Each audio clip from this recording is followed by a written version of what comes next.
Hey guys, get ready with me, except I'm getting sick again. This is my monthly sickness coming back to curse me. Honestly, I just think that all the travel has just been, fuck these tweezers, has been catching up to me. And I think it's just like being in a bunch of different environments, and the jet lag is also really bad. I've barely been getting any sleep because I've been in 3 different time zones in the past 2 weeks. So I've been like adjusting and then readjusting. But feeling a little sick now is honestly so worth it because I've had the best 2 weeks so far traveling this summer, and I would not want it anywhere else. I just got back last night, longest flight of my life by the way, but I got home and I took a shower and I went straight to my friend's house because I haven't seen them in so long. It's literally only been 2 weeks since I last saw them, but I think it's just because we see each other basically every single day. It felt like forever. I keep trying to like remind myself to soak in the summer extra hard because I keep forgetting that I'm going back to school in person this fall and I'm starting in September. So I'm trying to really like live in the moment.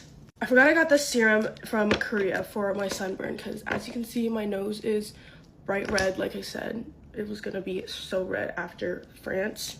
Anyways, obviously I'm so excited to go back to school in person, but it's just so weird because I feel like I literally haven't gone to class in person in like almost 2 years. But it's obviously gonna be so much fun, and I can't wait to make Get Ready With Me's for you guys every single day because that's really gonna motivate me. That's literally what motivated me to go to school every single morning my senior year. Oh my gosh, I feel like I have not made a smoothie in forever. But yeah, it's gonna be great, and I'm really excited. Okay, now I'm remembering why I make this smoothie every single day because this is amazing. Look, like my skin's like glowing. Guys, I have to say this has probably been one of the best summers I've had in a while. Well, actually I had a really good summer in 2023. That was such a fun summer, but this summer so far probably is like on the same level as 2023. I don't know, something's like in the air. Like this is also my first summer ever in New York City and it's been so nice. I mean, the heat is a little much. Everything else has just been so perfect. I feel like I'm just in a really, how do I say it, like in a really good spot in my life right now. Apart? No, I don't know. Also guys, Cannes was amazing. I got to meet so many amazing and cool people and hang out with people that I haven't seen in a while and just like connect with so many people that I talk to, I don't know, like through emails or social media and just actually see them in person. It was just such a fun time, and I mean Cannes in general is just so beautiful. I'm just so happy and lucky that I got to experience it. Also guys, Huda Beauty I think just came out with lip stains, so we're gonna try it. Okay, I'm gonna try this nudish pink color. It's in the shade Rosewood. I hope it's not too light.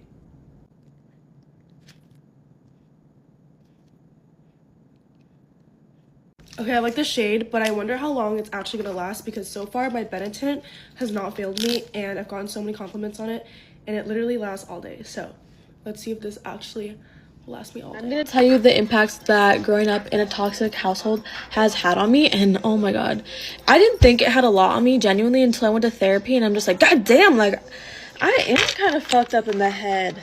My first and biggest one is not feeling good enough. I literally don't feel good enough at all in any scenario. And I also just like, I actually don't know. Like I've just dealt with that my whole life. And a lot of it has to do with my mom. But feeling not good enough for people and stuff in life has made me like be a people pleaser. And it's just made me do like a lot of dumb shit for people so I would feel good enough. I low-key think it started when my mom gave me up for adoption or something, and that just like started the whole I'm not good enough train in my head, and then just everything else in my life just kept it rolling. I promise you, when I say dumb shit, I genuinely mean I did some dumb ass shit. And now 20-year-old Sam just wants to, I think about things and I'm just like, it's like I get flashbacks while I'm driving. I'm just like, no. Sometimes I can't live with myself, bro. It's so bad, but it's fine. We have to move on. I think once I fix the I'm not good enough thing in my brain, I'll never have a toxic man in my life again because I just won't. Honestly, I feel like all the toxic men in my life are because I think that I'm not good enough and I just like deserve things like that, blah, blah, blah, blah. I've actively been in therapy for like almost 5 years, which is like actually fucking insane to me because Oh, I did not ever think that would happen. I went into therapy literally being an insane bitch. My therapist tells me that too. We genuinely joke about how I'm not like as psychotic as I was when I came in. Another fun little thing that I got from the house was a nice ED. Okay, well, let's not joke about it. It's very serious. It's a very serious matter. We need to lock in right now. Food is good and food is so healthy for the body, and you literally need food to survive.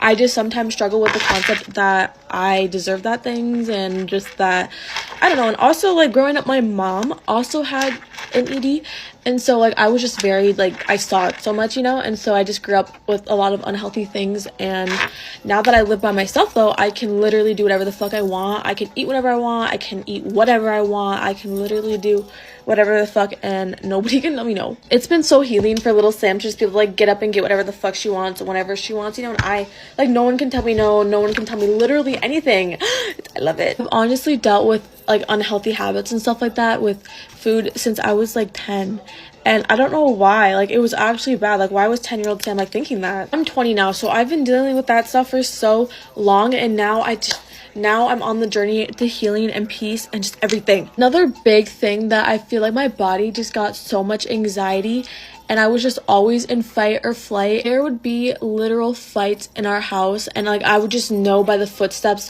what was coming and who was coming. And I feel like my body was just always so anxious, especially because my room was just right by the basement stairs where people would just come up and just like run and everything. Now that I live alone, like, nobody does that. I don't have to like know who's coming by the footsteps. It's literally just like my neighbor walking past, and it's so crazy because like I know that and I don't tweak. I obviously still get anxious, but I feel like I'm just not as anxious anymore because I'm not waiting for bad things to happen, you know. I don't think someone's gonna be mad at me every single day. Like, I'm truly living peace. It has made me a very angry person though inside.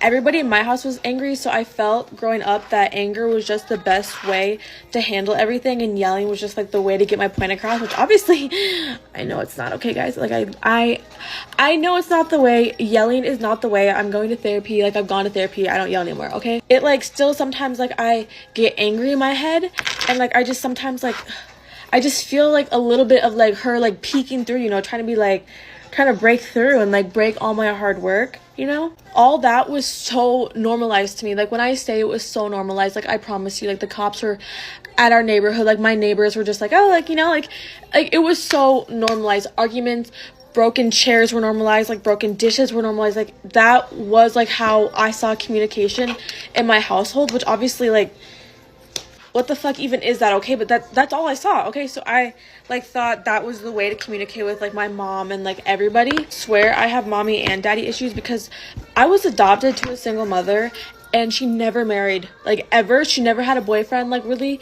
Like, maybe like I saw some guys, but I don't really know, you know. Like, so there was just never like a man, and she was never like a mother, so it was like I was missing that. And then I was also adopted, so I was like, damn, like we're not even really related, you know. Like, there's still that like emotional connection missing. I guess I didn't get that from growing up in a toxic household. I guess I just got that from my life situation, but I still got that. One good thing it gave me is an understanding of people in different situations, just like the inside of people's minds, and just know that there's more than just like you see, you know. Like, there's more behind.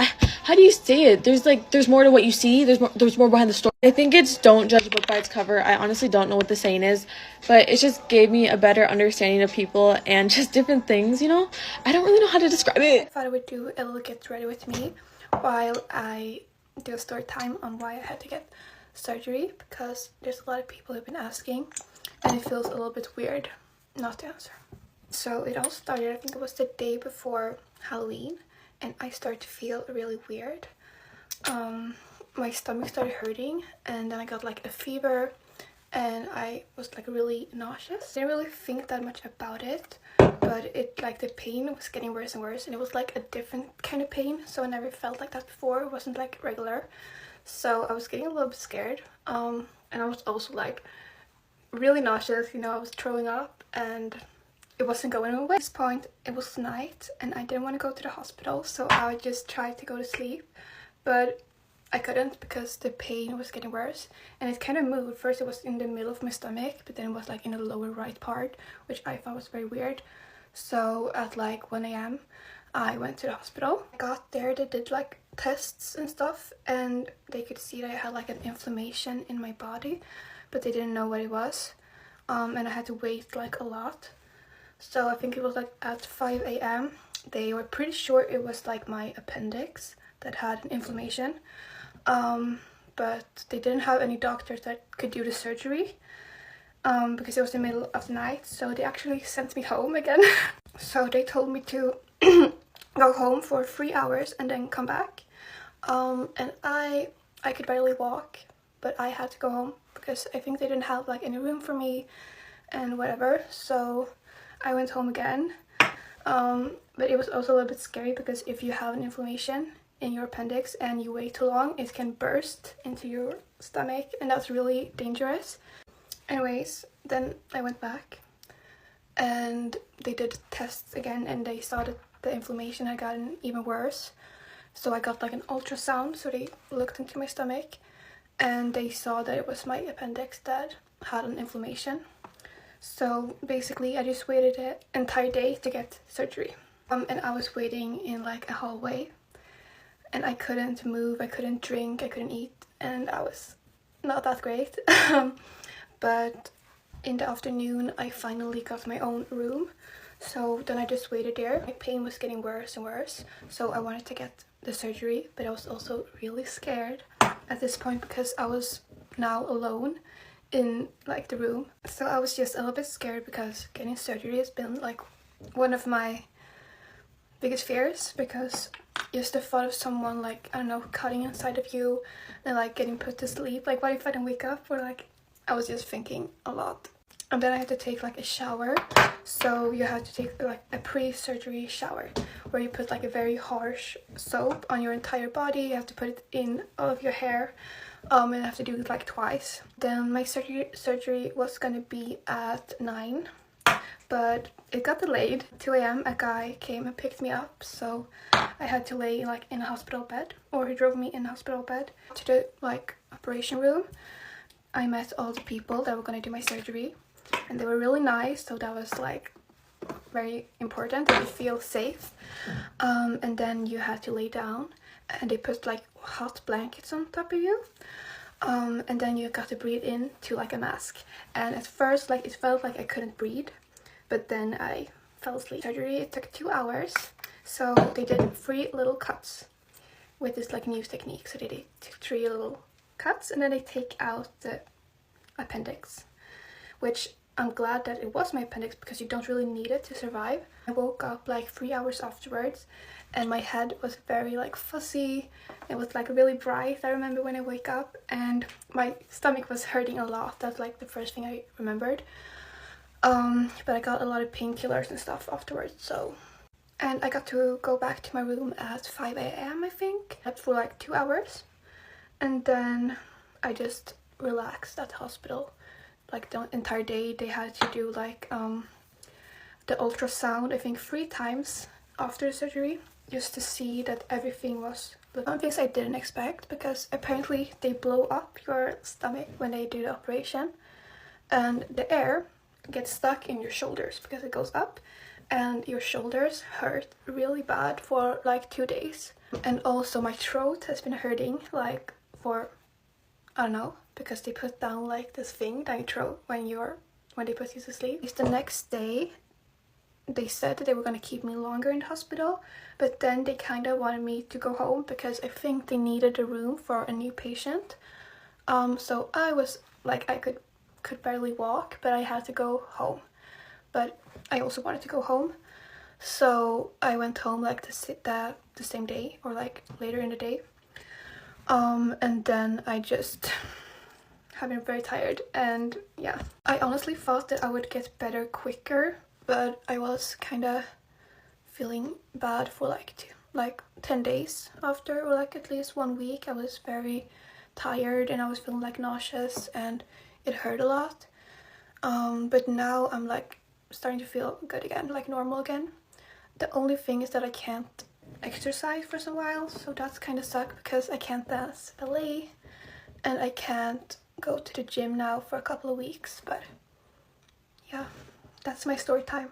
This has gone very long, but thank you so much for watching. I love you guys.